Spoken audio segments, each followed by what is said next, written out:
કલાકો સુધી દૂધ ઉકાળ્યા વગર શિયાળા સ્પેશિયલ માવેદાર એવો ગાજરનો સ્વાદિષ્ટ એવો હલવો ઇન્સ્ટન્ટ એવો બની જાય તેવી રીતે બનાવીશું. તો તેના માટે સૌથી પહેલાં દૂધ ગરમ કરવા માટે મૂકેલું છે અને મેં અહીંયા ગાજર લીધેલા છે. લાલ ગાજર મેં 4 નંગ જેટલા લીધેલા છે.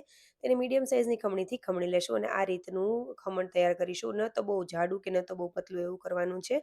હવે તેને ગેસ ઉપર લગાવીને તેમાં ઘી એડ કરીને થોડી વાર માટે સાતળી લેશું.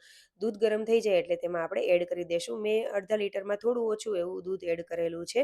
હવે તેને હલાવતા જશું અને લો ફ્લેમ ઉપર સરસ રીતે કરતા જશું. સાઈડમાં મેં સાકરનો પાવડર કરેલો છે. તમે ખાંડ પણ લઈ શકો છો. કાજુ અને બદામના ટુકડા કરી લેશું અને વચ્ચે વચ્ચે આપણે હલાવતા જશું. તમારે દૂધનું પ્રમાણ ઓછું રાખવું હોય તો પણ રાખી શકો છો. કાજુ અને બદામને આપણે ઘીમાં ફ્રાય કરી લેશું અને ઓછી મહેનતમાં માવેદાર બનાવવા માટે મેં અહીંયા ઘરે બનાવેલો માવો લીધેલો છે.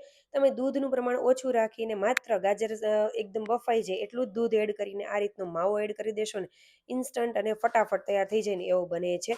અને લાસ્ટમાં જ્યારે દૂધ ઓછું થઈ જાય ત્યારે માવો એડ કરી દેશું અને સાકરનો પાવડર એડ કરી દેશું. કન્ટિન્યુઅસલી હલાવતા જશું. તમારે કોઈ પણ ફ્લેવર એટલે કે ઇલાયચી પાવડર કે એવું એડ કરવું હોય તો પણ કરી શકો છો. હલવામાં સાઈડમાં ઘી છૂટું પડવા લાગે ત્યાં સુધી તેને હલાવીશું અને ડ્રાયફ્રૂટ એડ કરીને મિક્સ કરી લેશું અને સર્વ કરી લેશું. જરૂરથી આ રેસીપી ટ્રાય કરજો જો તમે ક્યારે પણ ન બનાવી હોય તો. અને જો આજની રેસીપી સારી લાગે તો લાઇક, શેર અને સબસ્ક્રાઈબ કરજો. ફોલો કરવાનું ભૂલતા નહીં. Thank you for watching.